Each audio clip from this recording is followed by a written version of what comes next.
श्री स्वामी समर्थ. स्वागत आहे तुमचं माझ्या यूट्यूब चॅनलमध्ये. आजचा दिवस तुम्हाला खूप छान सुख समाधानाचा आणि आनंदाचा जाऊ देत ही स्वामींच्या चरणी प्रार्थना करते आणि आज या नवीन व्हिडिओला सुरुवात करते. तर बघा मित्रमैत्रिणींनो, आपल्याला उद्या अक्षय तृतीया आहे आणि उद्याच्या दिवशी आपल्याला गाईला एक वस्तू जी आहे तर ती आवर्जून खाऊ घालायची आहे. कारण की बघा, उद्या 19 एप्रिल वार रविवार आणि उद्याच्या दिवशी आलेली आहे अक्षय तृतीया. ही आपल्याला सर्वांनाच माहीत देखील आहे की अक्षय तृतीया ही अतिशय महत्त्वाची तिथी आहे. अक्षय तृतीयेला आपण बघा आपल्या पितरांची सेवा करत असतो. त्याचप्रमाणे भगवान श्रीहरी विष्णुदेव आणि माता लक्ष्मींची सेवा पूजा जी आहे तर ती घरामध्ये करत असतो. प्रत्येक वर्षी बघा अक्षय तृतीया वैशाख महिन्यातील शुक्ल पक्षामध्ये येत असते. अक्षय तृतीया तिथीला जो सण आहे तर तो आपण साजरा करत असतो. अक्षय तृतीया हा जो दिवस आहे तर तो स्वयंसिद्ध मुहूर्त म्हणून देखील ओळखला जातो आणि हा एक 3.5 मुहूर्तांपैकी एक शुभ मुहूर्त मानला जातो. आपण या दिवशी कोणता शुभ मुहूर्त न पाहता आपण कोणत्याही शुभ कामाची सुरुवात जी आहे तर ती निश्चितपणे करू शकता. त्यासोबतच या दिवशी बघा कोणतेही नवीन काम सुरू केलं तर ते शुभ असतं आणि याचबरोबर या दिवशी सोने चांदी दागदागिने खरेदी केले तर ते अक्षय आपल्याकडे टिकून राहतं अशी देखील मान्यता आहे. का ती मोडण्याची वेळ जी आहे तर ती आपल्या कुटुंबावरती कधीही येत नाही किंवा आपल्याला मोडण्याची गरज देखील पडत नाही. त्याचबरोबर आपण जर या दिवशी दान केलं तर त्याचं फळ जे आहे तर आपल्याला ते कित्येक पटीने अधिक प्राप्त होत असतं आणि ते अक्षयच मिळत असतं. त्याचप्रमाणे धनसंपत्तीचा संबंध आपल्या वास्तुशास्त्राशी सुद्धा असतो. कोणत्याही मनुष्याला त्याच्याभोवती असलेली सकारात्मक आणि नकारात्मक शक्तीचा प्रभाव हा होतच असतो. प्रत्येक व्यक्तीवरती काही लोक अशी असतात की रात्रंदिवस जीवनामध्ये खूप काबाड कष्ट मेहनत करतात परंतु ती गरीबच राहत असतात. अक्षय तृतीया हा दिवस असा आहे ना की या दिवशी तुम्ही जे पण काम करा, जी पण सेवा करा, जे पण उपाय करा त्याचं तुम्हाला 100% फळ जे आहे तर ते प्राप्त होत असतं. या दिवशी तुम्ही बघा कोणत्याही शुभ कार्याची सुरुवात जी आहे तर ती करू शकता. त्याचप्रमाणे आपल्या घरामध्ये पैशाच्या अडचणी असतील तर त्या दूर करण्यासाठी म्हणजे आर्थिक समस्या अडचणी दूर करण्यासाठी अतिशय अत्यंत तुम्हाला प्रभावशाली उपाय या आजच्या नवीन व्हिडिओमध्ये मी तुम्हाला सांगणार आहे. हे उपाय कशा पद्धतीने करायचे आहे, कोणत्या वेळेमध्ये करायचे आहे याविषयीची संपूर्ण माहिती आजच्या या नवीन व्हिडिओमध्ये मी तुमच्याबरोबर शेअर करणार आहे. त्यामुळे तुम्ही हा व्हिडिओ स्किप न करता शेवटपर्यंत नक्की बघा. चॅनलवरती तुम्ही जर हा व्हिडिओ पहिल्यांदा बघत असाल तर चॅनलला आवर्जून सबस्क्राईब करा आणि असेच नवनवीन माहितीपूर्ण व्हिडिओ बघण्यासाठी समोरील बेल आयकॉनलाही प्रेस करा. त्यामुळे काय होईल, जेव्हा कधी मी नवीन व्हिडिओ अपलोड करेल तर सर्वात अगोदर त्याचं नोटिफिकेशन तुम्हाला मिळेल आणि तुम्ही एकही व्हिडिओ मिस करणार नाही. कमेंट बॉक्समध्ये ओम नमो भगवते वासुदेवाय नमः किंवा जय माता लक्ष्मी हा मंत्र सर्वांनी मनापासून आवर्जून लिहा. व्हिडिओला जास्तीत जास्त लाईक करत जावा. तर बघा मित्रमैत्रिणींनो, मी आज जे तुम्हाला आजच्या व्हिडिओमध्ये उपाय सांगणार आहे तर ते उपाय फक्त तुम्ही मनापासून आणि पूर्ण श्रद्धेने करा. उपाय अगदी साधे सोपे आहे परंतु शीघ्र फळ देणारे असे उपाय आहे. कारण की तुमच्या घरामधील पैशाच्या आर्थिक अडचणी दूर होतील. त्यासोबतच बघा संध्याकाळी आपल्याला एका ठिकाणी असा दिवासुद्धा लावायचा आहे आणि घरामध्ये ही एक वस्तू घेऊन यायची आहे.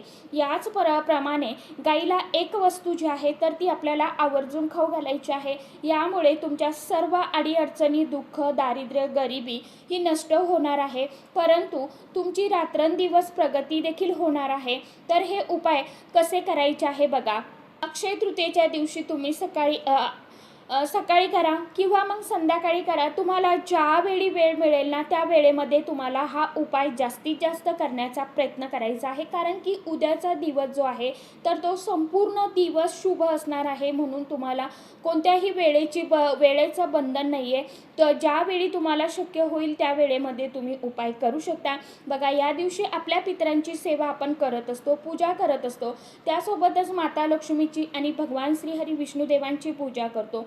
ही सर्व पूजा करून झाल्यावरती आपल्याला हा जो उपाय आहे ना तर तो सुरुवात करायचा आहे. हा उपाय आपल्याला खास करून पैशाच्या ज्या अडचणी आहेत, आर्थिक अडचणी आहे तर त्या दूर करण्यासाठी करायचा आहे. पहिला जो उपाय असणार आहे तर तो म्हणजे आता धनासंबंधीच असणार आहे. कारण की हा दिवस जो आहे तर तो धनाची देवी माता लक्ष्मीला आकर्षित करण्यासाठी आपल्याला हा उपाय करायचा आहे. आणि हा संपूर्ण दिवस माता लक्ष्मीला देखील समर्पित असणारा दिवस आहे. म्हणूनच तिला प्रसन्न करून घेण्यासाठी आपण हे उपाय आपल्या घरामध्ये मनापासून आणि पूर्ण श्रद्धेने केल्याने नक्कीच आपल्या घरामध्ये पैसा, धनसंपत्ती, सुख हे जे आहे तर ते यायला सुरुवात होईल. आपल्या घरामध्ये पैसा येण्याचे बंद झालेले मार्ग मोकळे होतील. आपल्या घरातील सतत असणारी गरिबी, दरिद्रता निघून जाईल. अखंड माता लक्ष्मी निवास करेल. तर या दिवशी आपल्याला सगळ्यात अगोदरचा उपाय करायचा आहे तो म्हणजे सायंकाळच्या वेळी करायचा आहे. बघा 6 ते 7:30 या वेळेमध्ये तुम्हाला हा उपाय करायचा आहे. तर तुमच्या घरामध्ये या ठिकाणी तुम्हाला असा एक दिवा लावायचा आहे. एक मातीची पंती घ्यायची, ती स्वच्छ घासून पुसून घ्यायची आहे. पंती कुठेही फुटलेली किंवा तडा गेलेली, खपुरा उडलेली अशी घेऊ नका. त्या पंतीमध्ये तुम्हाला दुहेरी कापसाची वात करून घालायची आहे.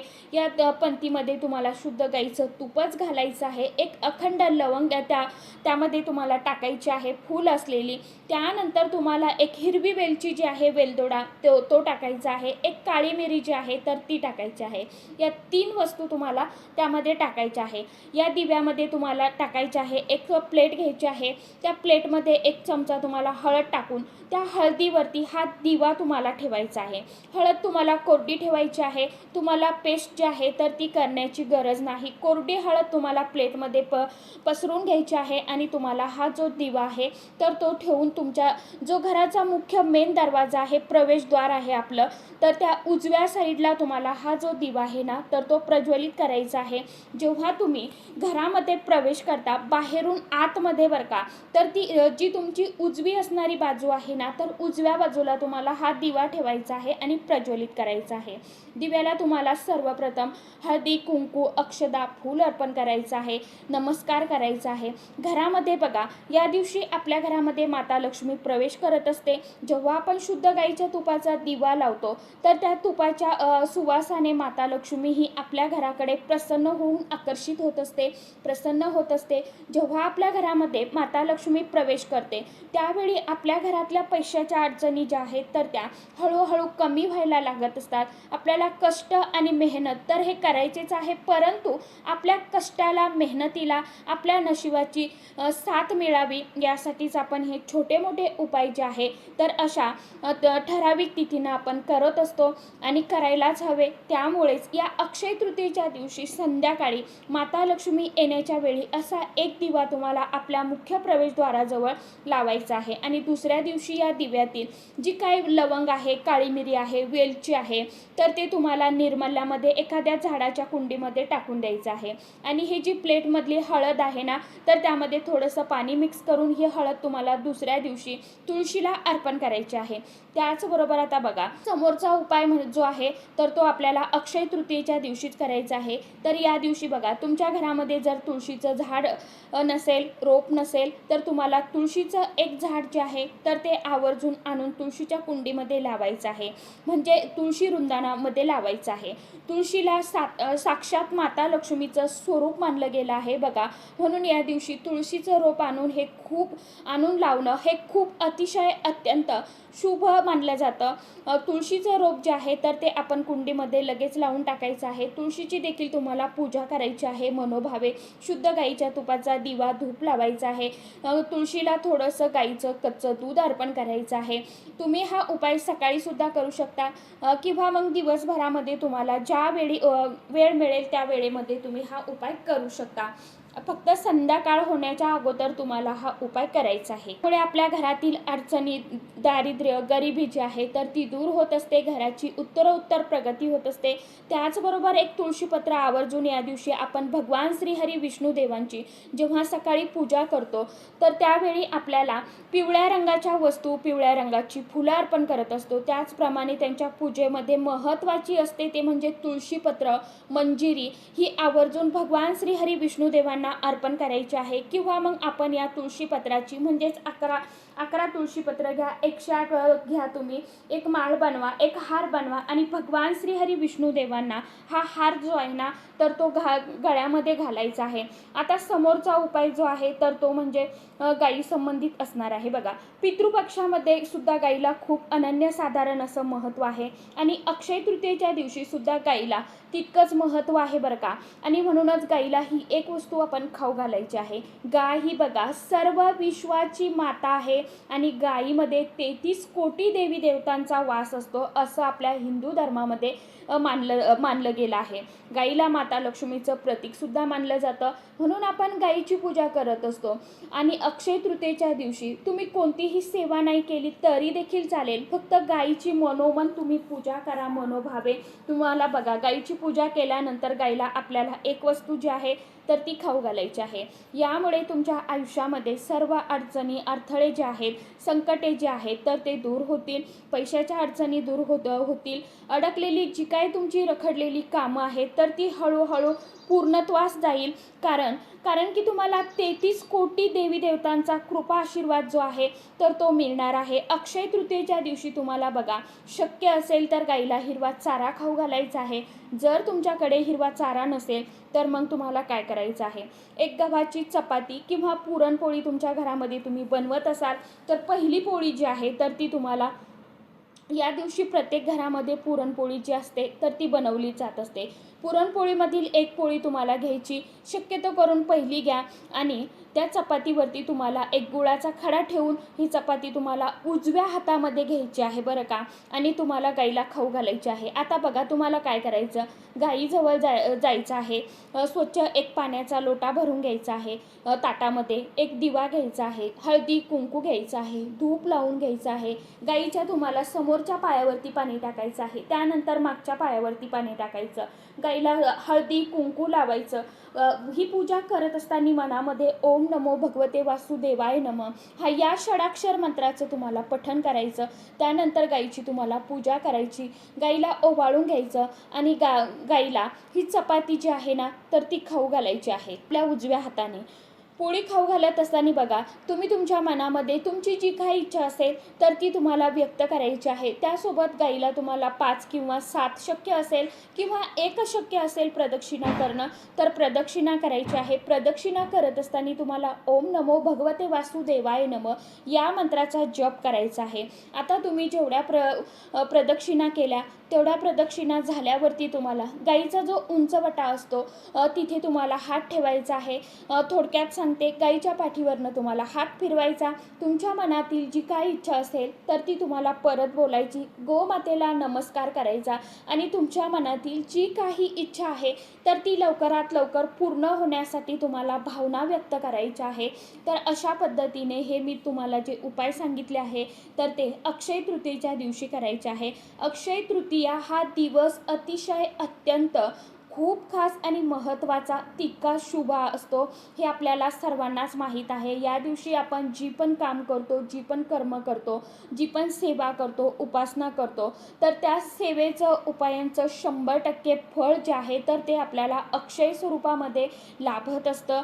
म्हणूनच अशा या खास स्थितीला हे काही उपाय जर घरामध्ये केले तर घरातील प्रखर पितृदोष, इडापिडा, नजरबाधा ही नष्ट होऊन आपल्या घराची प्रगती जी आहे तर ती होत असते. सोबतच आपल्या पितरांची देखील आपल्याला सेवा करायची आहे, आपल्या पितरांचं ध्यान करायचं आहे आणि आपल्या पितरांकडे आपल्याला मनोमन प्रार्थना देखील करायची आहे की माझ्या घरामध्ये जे काय दुःख, दारिद्र्य, गरिबी आहे, इडापिडा आहे तर ती दूर होऊ द्या, माझ्या घराची भरभरून प्रगती होऊ द्या, अशी तुम्हाला प्रार्थना करायची आहे. पितरांची सेवा करायची आहे, पितरांचं तुम्हाला ध्यान करायचं आहे. दक्षिण दिशेला तुम्हाला आसनावरती बसायचं आहे, दक्षिण दिशेला तोंड करून दिवा लावायचा आहे, अगरबत्ती लावायची आहे आणि पितृ अष्टक तुम्हाला पठण करायचं आहे किंवा मग 108 वेळा ओम पितृदेवताय नमः या मंत्राचा जप करायचा आहे आणि आपल्याला दक्षिण दिशेला तोंड करून नमस्कार करायचा आहे, आपल्या पितरांचं, पूर्वजांचं ध्यान करायचं आहे. तर अशा पद्धतीने तुम्हाला उद्याच्या दिवशी हे उपाय जे आहेत तर ते करायचे आहे. आशा करते व्हिडिओमध्ये सांगितलेली माहिती सर्वांना समजलीच असेल. काही समजलं नसेल तर कमेंट बॉक्समध्ये तुम्ही विचारू शकता. कृपा करून जास्तीत जास्त व्हिडिओला लाईक लाईक करत जावा, एकमेकांपर्यंत व्हिडिओ जास्तीत जास्त शेअर करत जावा. काही अडचणी असतील तर कमेंट बॉक्समध्ये तुम्ही विचारू शकता. तर चला, आजच्या व्हिडिओमध्ये इतकीच माहिती होती. कशी वाटली नक्की सांगा. व्हिडिओ आवडला तर चॅनलला आवर्जून लाईक, शेअर, सबस्क्राईब जरूर करा. परत भेटूया नवीन माहितीसोबत, नवीन व्हिडिओसोबत. तोपर्यंत सर्व माझ्या यूट्यूब परिवाराला श्री स्वामी समर्थ.